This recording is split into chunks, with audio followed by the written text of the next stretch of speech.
好，歡迎翻到嚟路邊 podcast。我哋今日有我哋嘅情慾自主實踐者 Macy。耶！Hello，大家好，我係 Macy Chan 情慾自主實踐者。咁我係一個拍成人內容嘅女仔啦。咁我亦都係推廣情慾自主啦。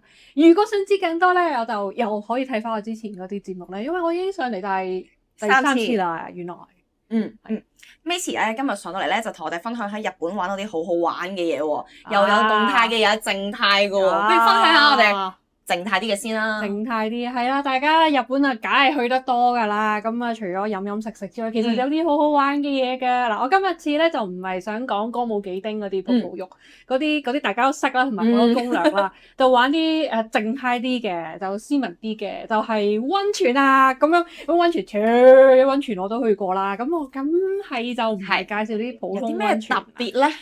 混浴啊！混浴係啊，即係男同恐怖女。係同一個場嗰度一齊去浸咁樣啊！呢個真係好好玩。呢個咧其實咧就係有對香港嘅 couples 介紹我去玩嘅。咁佢哋咧就係一個混浴嘅專家，次次去日本咧去7日咧就有5日就玩混浴㗎啦，仲要去打晒唔同混浴嘅唔同嘅溫泉嘅卡咁樣啦。呢個係佢哋嘅興趣。咁有咩好玩咧？咁首先講下你點去先啦。咁混浴咧喺日本嚟講咧都越嚟越少㗎。咁就要去啲鄉下啲嘅地方，都真係要再轉幾程車嘅地方，跟住先有。因為佢大城市啊，大家好熱門嗰啲咧，就已經冇晒，一定係分翻開。跟住去到嗰度咧，咁就真係入去請，跟住咁就男女咁樣同一個池咁樣，咁就係浸。咁沖涼嗰個區域咧？沖涼個區域係換衫嗰個區域都係分開嘅。哦，分開嘅。係啦，入去浸晒一齊。入去浸佢就好大個池，我去嗰間係超大嘅，佢個池比普通溫泉仲要大好多。跟住就有一邊咧，佢有屏風嘅，咁就女仔就行女仔嗰邊啦。跟住就有個屏風嘅，你女仔真係介意，你可以喺屏風後邊嘅。咁但係去得都唔係好介意啊。好遠㗎佢，跟住我就係啦，行出個屏風，跟住就會有男女一齊咁樣咯。咁啊，有咩人咧？有咩人會去到嗰度浸咧？其實就女仔就真係比較少，同埋都係得嬸嬸，冇年輕嘅女仔嘅。咁啊，得我嘅啫。咁就男仔嘅話就有啲叔叔啦，係叔叔為主啦。因為嗰度本身都真係比較鄉下，咁就冇乜年輕人喺嗰度住。咁都有幾個小鮮肉哥哥嘅。係啦。咁其實入到去會唔會好尷尬㗎？即係嗱，你唔尷尬做咩啊？別人尷尬，冇錯，所以就唔好尷尬。但係入派毛巾俾你包住。佢有嘅，可以喺佢嗰個精品商店、紀念品店，其實佢有個毛巾係可以包住，可以指定毛巾可以入水嘅。咁係咯，就可以用嗰個咯。咁都有個嬸嬸有用嘅。咁同埋點解佢哋會有人去咧？就係其實可以同老公一齊浸啊嘛。即係有時我哋浸溫泉成日都係㗎，要分開浸，同埋又唔攞電話咁點知？呢個拎得電話嘅，呢個我都唔拎得㗎。你見到個人喺度，唔使拎電話。即係成日去溫泉又要分開啊，跟住又總之冇得一齊玩啊，除非我哋即係嗰啲私人房嗰啲咯。貴好多，嗰啲貴好多。呢個哇幾錢？好平㗎咋，我都唔記得幾錢啦，同普通溫泉差唔多價錢。咁所以就同埋去到咧，其實有啲叔叔入我㗎。入你做咩啊？我本身匿埋喺女仔嗰邊，我第一次去唔熟架步啊嘛。跟住我咪匿埋喺女仔，有個嬸嬸又喺嗰度。跟住咁我觀察下先啦，跟住又唔知我男朋友出咗嚟未咧？跟住佢咧咁樣好有信心咁樣叫我過嚟，好，咁我咪出去睇下咯。跟住哇，好多人啊，原來。但係男仔我冇見過男仔浸溫泉啊嘛。佢哋係咪有條嘢㗎？邊有㗎？雙膊手咁樣冇嘅。佢有條咁細條嗰啲毛巾咧，俾你擺喺頭頂。擺頭頂嘅。咁係啊，就係預你擺頭頂啫嘛，唔係預你遮住㗎嘛。咁所以就都真係幾特別啊！跟住嗰陣有幾多個人咧？應該有成個場有20零30個人。哇，都多㗎喎！多啊！個池有冇大過泳池咁樣嘅？大個類似屋苑泳池咁樣咯。都大喎。係啊，木屋咁樣咯，同埋出邊落雪嘅。我嗰陣時好正喎！跟住入邊就暖粒粒咁樣，其實都幾正。咁啊，20幾30人望住咁咯。咁20幾30人係咪真係會望住你咧？其實都真係望住我㗎。男仔多啲啊嘛。男仔啊，得幾個嬸嬸啫嘛，嬸嬸都有望。好老實咁講，你覺得佢哋望你嘅眼神係點嘅？望我嘅眼神嗱，我唔敢對望嘅，同埋咁多人我對望唔晒啦，咁啊表示好奇先啦，然後可能表示欣賞咁啦，跟住又再望下望落去咁樣咯。唔會太鹹濕㗎嘛？都即係叔叔有幾個哥哥嘅，嗰幾個哥哥就真係冇乜望嘅，係因為我望佢嘛，係你可能有望啦。跟住啲叔叔就都幾鹹濕嘅，我覺得啲目光都鹹濕嘅。其實我想講咧，混浴呢家嘢咧，我一直都唔敢試嘅原因係咩咧？我好驚咧，佢望住我打飛機，突然之間。就應該唔會嘅，因為人多啊嗰間。係。咁我咪話有個朋友係介紹我去㗎嘛，咁佢哋咧就去啲人少嘅。咁佢哋咧有啲嗰啲叔叔咧叫鱷魚啊，佢哋有個術語。咁咩叫鱷魚咧？鱷魚係點咧？鱷魚咪個頭喺個水，跟住露隻眼出嚟㗎嘛。咁所以佢哋嗰啲叔叔叫做鱷魚，就喺度睇下幾時有獵物。係啦，但唔會接近你㗎嘛，其實就唔會嘅，我係接近啊，即係報警㗎啦。咁但係會有啲眼神咁樣咯。咁同埋我個朋友就話佢去呢啲迷你場嘅話咧，就有時都會捽下咁樣咯。所以係會存在嘅咯呢件事。會㗎。如果介意嘅話，就真係去返多人嘅地方。多人嘅場咁就安全啲。嗱，咩叫安全先？人咁多，佢哋真係擒我。你想點先？嗱，你去真係去混浴，你真係想做咩先？你係想揾鱷魚啊，定係純粹感受下嗱？即係大家嘅目的唔同咧，就去翻唔同嘅 size 啦。咁所以我覺得係都幾特別㗎，因為一開始係好鬼冷門啊呢啲嘢，跟住係我個 friend 講，跟住咁啱我去日本又去啲比較冷門嘅地方，嗰個北海道啊，青森啊，即係咩鬼，淨係知蘋果嗰度，咁啱又喺個雪山上面又有，咁啱又同我要即係出發嗰個地方又其實半個鐘頭車左右，咁啊真係所有嘢一切都係咁啱，所以我就去咗一次咁樣咯。咁去完覺得點啊？其實我覺得係好適合咧，即係好似我咁樣，我係一個交換伴侶嘅人啦。咁啊，好多朋友就話點入門啊，大佬，好似好難咁。其實呢個係一個混浴係一個好好嘅入門啊。即係第一嗱，去旅行啫。第二，你真係驚嘅，你可以匿埋。第三，你真係驚嘅，其實都冇乜嘢好驚，因為其實你男朋友啊或者老公啊都喺身邊啊，都喺隔離啊，咁其實又唔會做啲乜嘢嘅。你正常，你唔想嘅，你咪正常咁浸咯。係分開嘅。係啊，咁同埋佢你真係 in case 去到啦，我真係想縮沙喎，咁係有唔係混浴嘅，佢係有男仔同女仔，即係普通傳統嗰啲咁樣。咁但係就要去翻啲大型少少嘅場先有啦，細嗰啲就係等鱷魚係啦，你成為獵物，咁就等啲叔叔成為鱷魚咁樣咯。咁所以係一個好好嘅入門，同埋你會體驗到啲咩？就係其實好多人望住你咯。係咯，呢個就係聽落有啲 high 喎。係啊，都唔錯嘅，都真係幾好嘅。其實即係因為佢通常都係嬸嬸啦、姨姨啊咁樣。突然之間有個靚女行入嚟，同埋外國人啊嘛，一睇就知㗎啦。佢哋日本人一睇就知你唔係 local 啦咁樣。咁所以佢哋係都幾新奇有趣，同埋又冇咁 advanced，我覺得，即係唔係話咩又一嚟又要交換啊，跟住又唔知邊度揾人啊，跟住又唔知安唔安全咧，好多呢啲咁樣嘅 concern。咁但係我覺得混浴係一個好好嘅入門咯。係啊，俾你感受下嗰種刺激感先。冇錯啦，咁就又睇下大家接唔接受到，咁接受到咪可能再繼續玩多啲其他，或者好似我朋友咁樣啦，混浴專家啦，成為咗，佢哋而家都應該有玩，真係年年都去。年去一個禮拜就玩，哇！佢真係玩4-5次啊，4-5個唔同嘅場。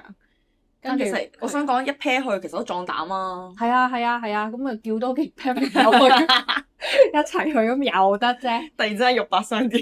係啊，其實我哋有時真係同啲 friend 去，其實大家都會，即係你唔會唔去溫泉噶嘛。咁但係好似肉帛相見，大家都好似覺得有啲奇怪咁。但好老實講，我覺得如果你即係冇肉帛相見過，嗰個關係可能冇咁 friend。你如果真係有班 friend 一齊走去浸混浴嘅話，我相信會變咗好 friend 咯。冇錯，會有種更加深層次嘅交流。係啊，所以我覺得即係唔一定話真係伴侶啊、情侶嗰啲去，大家一齊 friend 當玩啊、歷奇又好，咩嘢都好啦，咁樣咁都係一個幾好嘅體驗啦。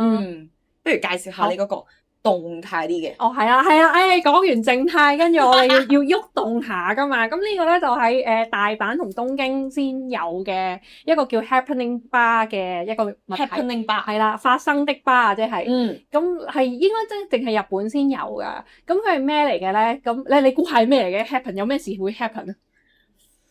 會 happen 係咪有嗰啲好 sexy 嘅靚女入邊嗰啲？呢啲泰國都有啊，呢啲係啊，但係呢個日本先有嘅。嗰個好 sexy 嘅靚女係，即係點啊？有啲 NPC 可以嚟撫摸你咁樣？唔係，都唔係。佢咧係全部上得去嘅咧，都係客人嚟嘅。佢係冇一啲職業嘅女郎啊、男仔啊、女仔，總之佢係冇嘅。佢有個 bartender，但係 bartender 都係個老闆咁樣啦，都係佢哋嘅職員咁樣啦。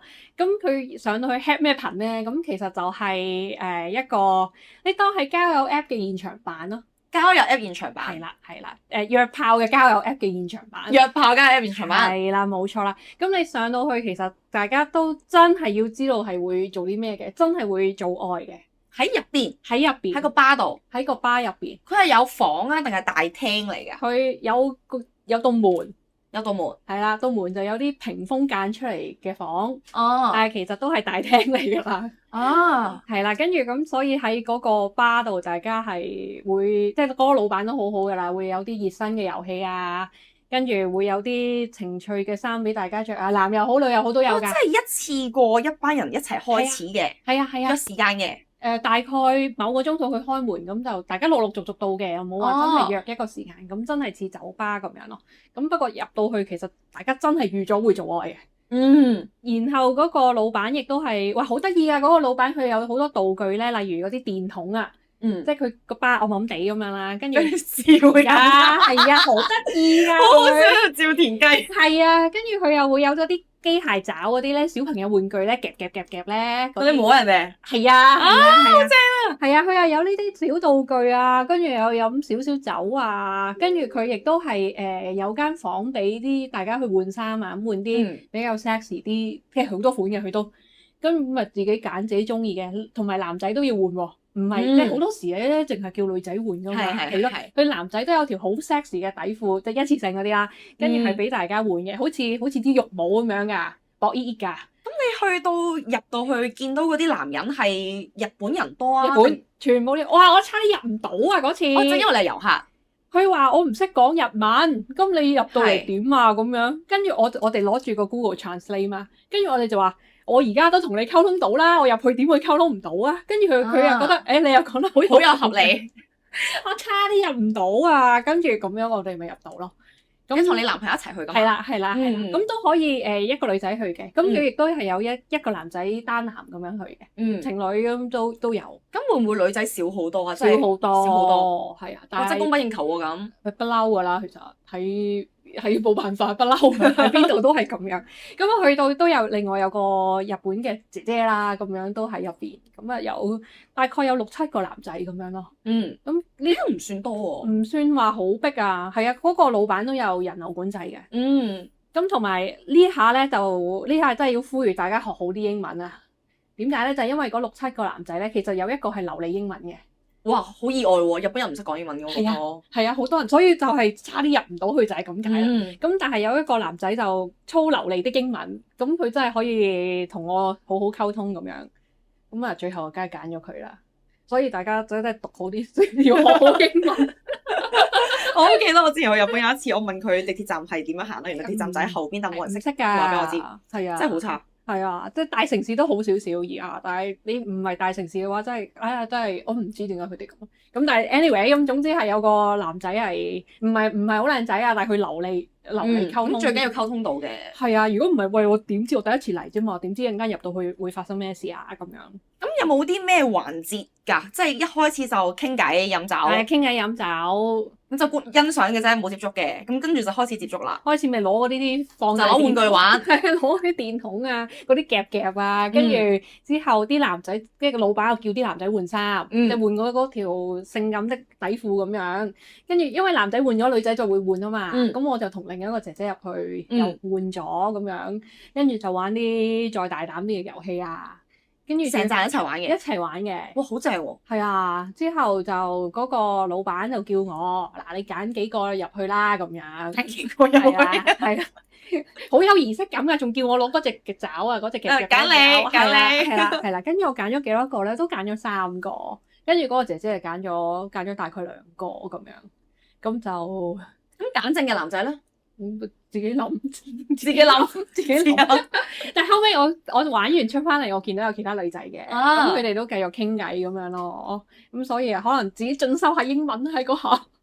跟住我哋之後其實日本人都真係幾有儀式感嘅，去沖涼先嘅，我哋係一齊沖嘅，即係雖然佢嘅廁所唔係好大，同埋冬天有啲凍咁，但係大家都一齊逼入嗰個小浴缸嗰度咁樣沖涼啦。咁其實都幾 sweet 啊，我覺得互相幫大家沖涼。跟住沖完涼之後就同埋咁好啱咁又有嗰個日本女仔喺度咧，咁我又放心啲啦。咁之後就入另外一間房度啦，咁另外一間房就啪㗎啦。咁都有少少交換嘅，都有少少。跟住後尾之後玩完一次，其實我哋就可以出翻去，又見到有其他人啊，亦都有其他可以再入去嘅喎。可以。